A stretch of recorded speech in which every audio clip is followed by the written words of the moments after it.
Oke teman-teman, Assalamualaikum. Kali ini saya akan membawakan cerita yang dibagikan oleh Siska pada saat melakukan pendakian ke Gunung Lawu pada tahun 2013 via jalur Candi Cetho ya. Pada saat itu Siska masih baru lulus SMA dan menunggu waktu untuk pendaftaran kuliahnya gitu. Yang kemudian dia diajak oleh saudaranya untuk coba ikut mendaki biar dapat pengalaman baru, yang ternyata justru pengalaman yang menakutkan yang didapat oleh Siska gitu. Buat yang baru mampir, subscribe aja dulu biar gak ketinggalan cerita-cerita menarik yang akan terus saya bawakan di channel ini, terutama dari dunia pendakian. Dan gak usah lama-lama, langsung saja kita mulai ceritanya.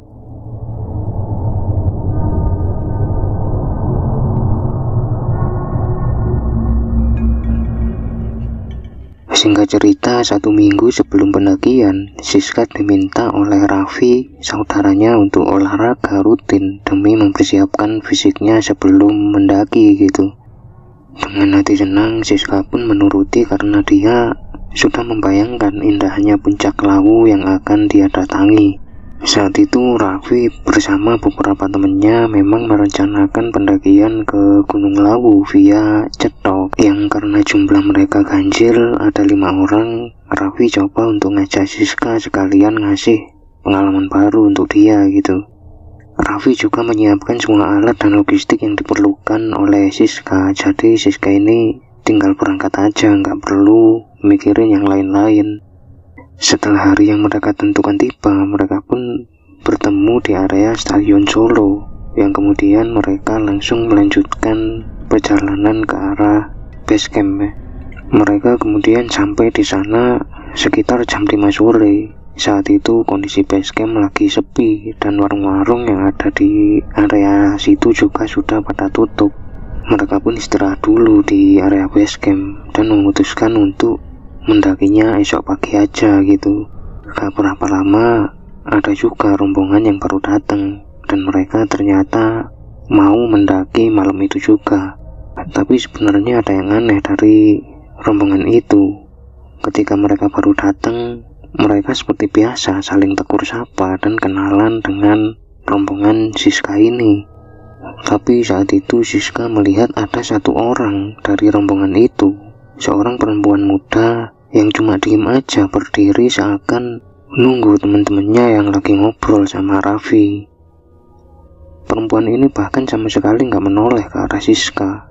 Karena penasaran, Siska pun tanya gitu, "Mas, temennya nggak diajak masuk? Kasihan di luar sendiri gitu." Mereka kemudian menjawab, "Oh, ya kita cuma ini aja dek, nggak ada teman-teman lagi," sambil ketawa-ketawa. Mendengar itu, Siska sontak menoleh ke arah perempuan yang tadi dan tahu-tahu sosok perempuan ini sudah nggak ada, sudah hilang entah kemana. Siska heran, kok cepet banget ya dia perginya gitu, apa dia naik duluan apa gimana. Saat itu Siska masih belum mikir yang aneh-aneh gitu. Sekitar sehabis maghrib, rombongan itu pamit untuk berangkat. Mereka mulai jalan pelan-pelan. Siska tanya ke Raffi, "Mas, kok berani ya mereka ndaki malam-malam? Apa nggak takut nyasar?" Raffi pun menjawab, "Itu udah biasa kok sis, kan mereka pasti sudah berpengalaman. Lagian juga mereka pasti bawa senter, nggak mungkin nggak bawa apa-apa kan." Habis tanya kayak gitu, Siska ini noleh lagi ke arah rombongan itu dan tahu-tahu sosok perempuan yang tadi ternyata sudah ada di belakang rombongan itu. Lagi-lagi Siska heran, kok tiba-tiba dia muncul lagi gitu. Apa tadi dia ke toilet apa gimana gitu.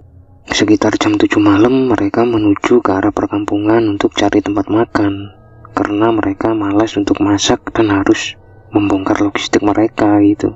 Mereka kemudian kembali ke area base camp sekitar jam 9 malam. Ternyata ada 1 lagi rombongan yang naik. Tapi saat mereka baru datang, rombongan itu sudah mulai jalan agak jauh, jadi mereka nggak sempat untuk saling bertegur sapa gitu. Anehnya rombongan itu berjalan benar-benar diem, Kalau biasanya pasti masih terdengar suara obrolan dan lain-lain, tapi mereka ini cuma jalan aja gitu, dan seperti nunduk aja.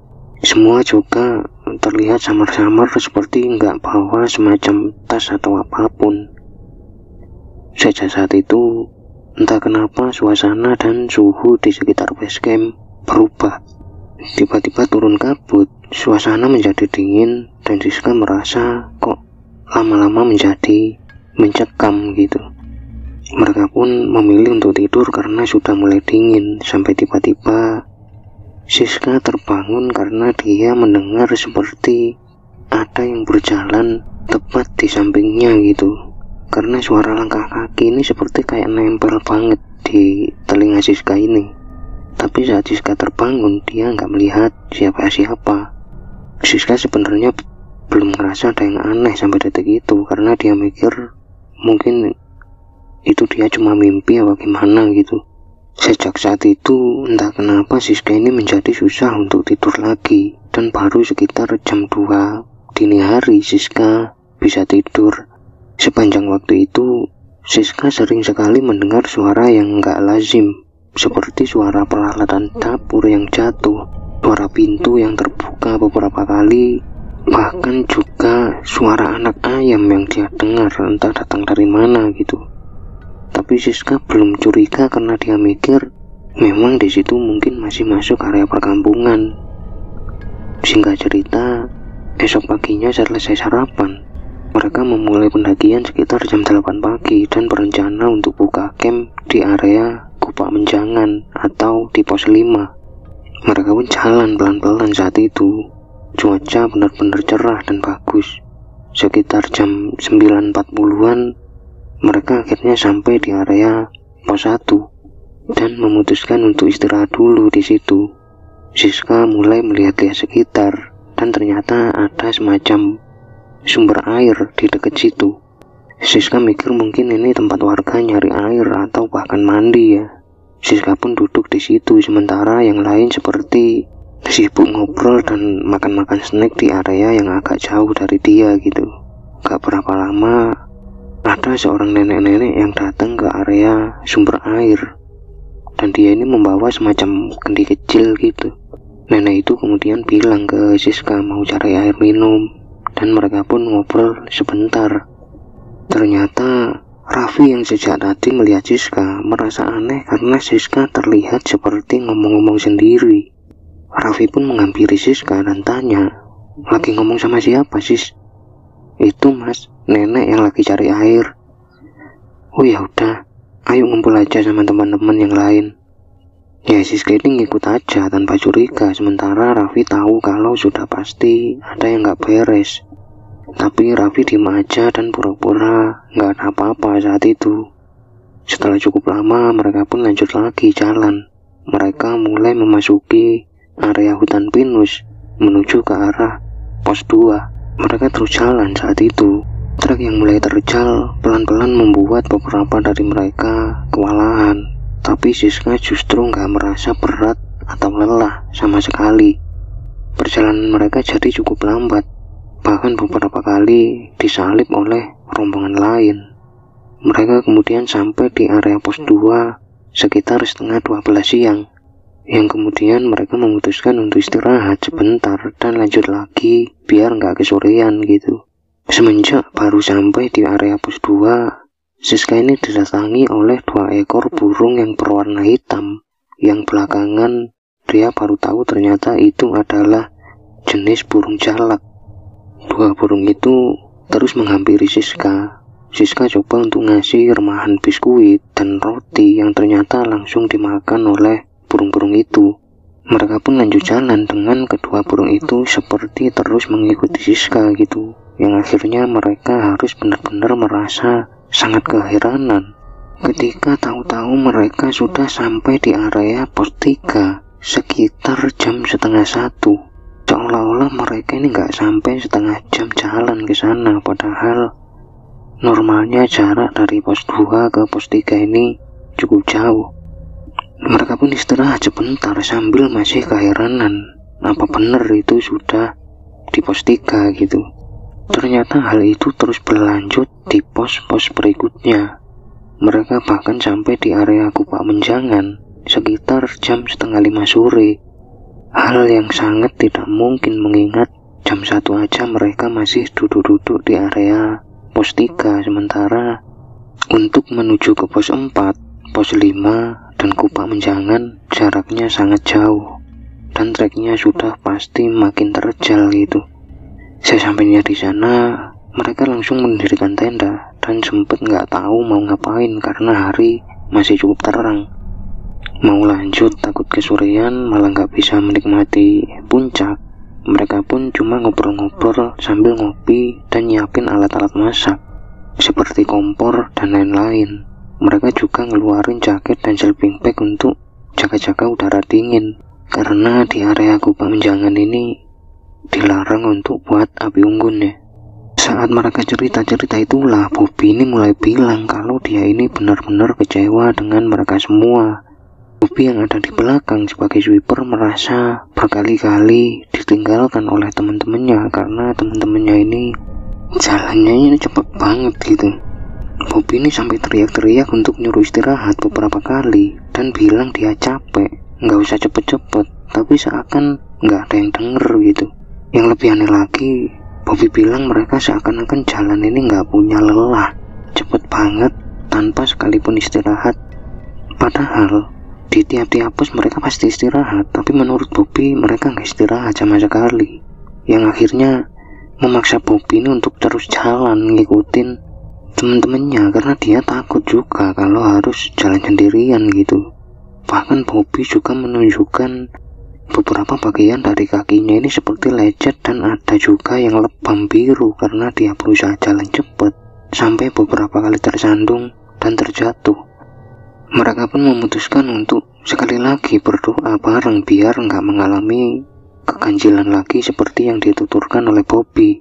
Sekitar habis maghrib, mereka mulai masak-masak dan gak ragu untuk makan banyak-banyak karena mereka mikir di atas sudah ada warung boim kan yang sudah tersedia banyak sekali logistik untuk mereka, jadi mereka nggak terlalu khawatir. Selesai makan, mereka memutuskan untuk langsung istirahat karena kabut sudah mulai turun dan disertai gerimis gitu.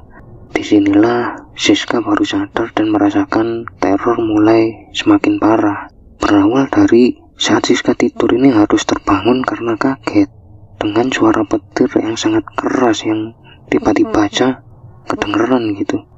Tapi begitu dia bangun, ternyata nggak ada apa-apa sama sekali. Raffi yang ada di sampingnya ini masih ketiduran dan hujan bahkan sudah reda.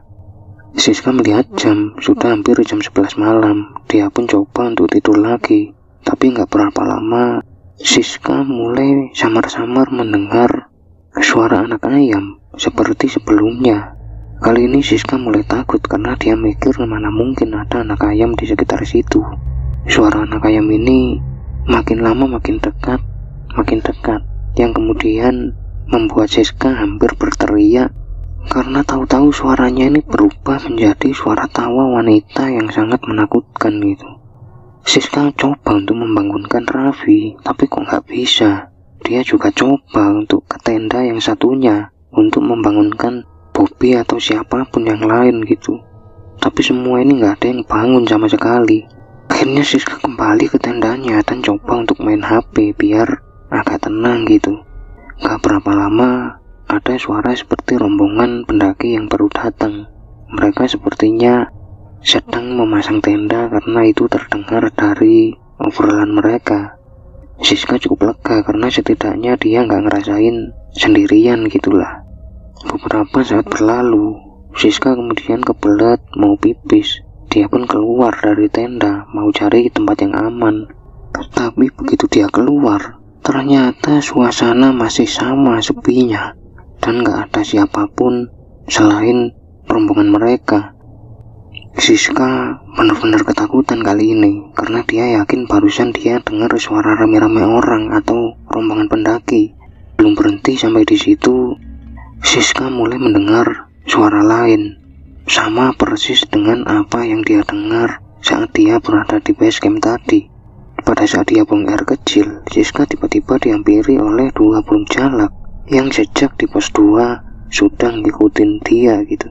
Tapi anehnya ada suara semacam mengeram yang keluar dari dua burung itu. Siska pun perlahan menjauh karena takut gitu.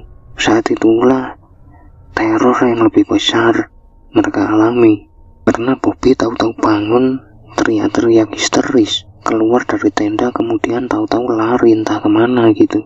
Beberapa saat kemudian mereka semua bangun dan melihat Siska sudah duduk sambil nutup muka di luar tenda gitu. Raffi pun tanya, "Loh, kamu kenapa? Ngapain di sini? Bukannya tidur kamu?" Siska saat itu hanya bisa nangis dan bilang gak apa-apa. Mereka kemudian baru sadar kalau Bobby sudah gak ada. Raffi tanya ke Siska, "Bobby kemana, Sis?" Siska pun bilang kalau Bobby tadi tahu-tahu lari sambil teriak-teriak. Mereka pun panik. Beberapa coba mengejar, sementara Raffi tetap di situ untuk menjaga Siska. Saat itu Raffi ini gak banyak tanya karena dia tahu gak boleh banyak cerita sebelum sampai di bawah. Singkat cerita, sekitar jam 5 pagi, beberapa anggota yang mengejar Bobby pun kembali dan mereka tidak menemukan keberadaan Bobby saat itu. Mereka pun berunding saat itu enaknya gimana ini. Sampai akhirnya Raffi meminta teman-temannya untuk istirahat, sementara dia turun untuk meminta bantuan dari base camp. Di situ Siska minta untuk turun juga karena dia sudah ngerasa ketakutan. Raffi pun setuju dan mereka pun turun saat itu. Tapi baru sekitar beberapa menit mereka jalan, Siska teriak-teriak ketakutan karena dia melihat ada sosok wanita yang bermuka hitam seperti arang. Badannya ini penuh darah, seperti menghadang mereka di tengah-tengah jalur. Raffi berusaha menenangkan Siska saat itu, tapi Siska tahu sosok itu masih ada dan gak kunjung pergi gitu. Perlahan sosok yang mendatangi mereka ternyata makin banyak bermunculan gitu. Mulai dari sosok pocong sampai genderuwo dan sosok ular yang sangat besar, seperti sengaja mengelilingi mereka. Siska makin panik dan ketakutan, sementara Raffi hanya bisa doa sebisanya dia gitu dan berusaha menenangkan Siska. Karena memang Raffi ini gak melihat apa-apa. Siska sudah mulai lemas karena ketakutan, dan saat itulah Siska mendengar seperti ada suara bisikan yang bilang, "Cepat pulang. Kamu gak akan selamat kalau tetap di sini." Setelah dia mendengar suara itu, satu persatu sosok ini mulai menghilang. Siska udah gak tahan dan bilang ke Raffi kalau dia baru saja dengar ada yang ngomong kayak gitu. Raffi tanya ke Siska, "Masih kuat gak buat turun, Sis?" Siska bilang masih kuat, dan mereka pun lanjut turun saat itu. Singkat cerita, mereka pun sampai di area base camp dan melaporkan hilangnya Bobby. Laporan pun diteruskan oleh petugas base camp dan mulai menghubungi beberapa tim penyelamat yang bisa segera datang. Sementara Raffi dan Siska disuruh untuk istirahat dan menenangkan diri dulu gitu. Saat itu Raffi melihat ada 4 kelompok yang baru mau naik. Raffi pun menghampiri mereka semua dan berpesan kalau temu rombongan Raffi di atas untuk mereka lanjut aja, gak usah nunggu Raffi lagi gitu. Singkat cerita, sekitar jam 2 siang beberapa orang tim penyelamat sudah berkumpul. Mereka mulai melakukan perencanaan untuk menyelamatkan Bobby sampai tiba-tiba ada salah satu warga yang datang menghampiri mereka dan bilang kalau dia menemukan seseorang di atas di sekitar area telaga dalam keadaan tak tidur atau pingsan karena nggak bisa dibangunkan juga, dan ciri-ciri yang disebutkan sama persis dengan Bobby. Saat itulah tim penyelamat langsung bergerak naik. Di sela-sela itu Raffi coba tanya ke Siska, "Sebenarnya apa yang terjadi, Sis?" Siska pun menceritakan semuanya ke Raffi, tapi itu justru membuat Raffi makin kebingungan. Kenapa cuma Siska dan Bobby yang diganggu? Yang lain kok nggak ngalamin apa-apa? Saat itulah Siska mengeluarkan HP-nya, dan kemudian ada semacam boneka kecil yang jatuh dari tasnya gitu. Boneka ini menarik perhatian Raffi karena bentuknya ini nggak lazim. Seperti terbuat dari sabut kelapa berukuran sebesar gantungan kunci, tapi terdengar cukup berat ketika jatuh. Raffi pun tanya, "Ini boneka aneh banget, beli di mana sis? Siska pun bilang kalau itu dikasih Bobby kemarin sebelum mereka berangkat. Awalnya Raffi biasa aja, tapi kemudian dia menyadari seperti semuanya kok serba kebetulan gitu, yang akhirnya membuat Raffi ini curiga dengan boneka itu gitu. Raffi pun minta boneka itu dan coba untuk dia buka, sampai sesuatu semacam besi berbentuk bulat bertuliskan seperti huruf-huruf Jawa kuno di beberapa sisinya gitu. Dan ada semacam kertas kecil bertuliskan semacam mantra-mantra Jawa yang Raffi kurang ngerti dengan artinya. Gak berapa lama teman-teman Raffi akhirnya sampai di bawah. Raffi pun menceritakan semua ke mereka gitu. Saat itu Raffi benar-benar kaget ketika salah satu dari mereka bilang, itu kayaknya sengaja dikasih Bobby ke Siska, Vi. Aku nggak tahu itu apa, tapi yang pasti itu sesuatu dari orang pinter atau dukun. Kalau lihat dari mantranya sih kayaknya semacam pengasihan atau sejenis itu. Kayaknya Bobby ngasih itu ke Siska biar dia suka ke Bobby gitu. Mungkin itu juga yang bikin penghuni sini marah. Kan nggak boleh bawa beginian kalau laki-laki. Mendengar itu, Raffi ini sempat murka ke Bobby. Tapi begitu melihat Bobby turun dalam keadaan hampir kritis, Raffi pun diam aja dan mereka memutuskan untuk pulang. Sejak saat itu mereka sudah nggak pernah lagi mendengar kabar dari Bobby. Dan untungnya sudah nggak terjadi apa-apa lagi sama Siska gitu. Semoga apa yang dialami oleh Siska ini sedikit banyak mengajarkan kita kalau apapun yang kita lakukan itu didasari oleh niat yang buruk nggak akan berjalan dengan baik. Makasih buat Siska yang udah berbagi cerita di sini. Sampai ketemu di cerita-cerita selanjutnya dan salam sukmo, salam rahayu.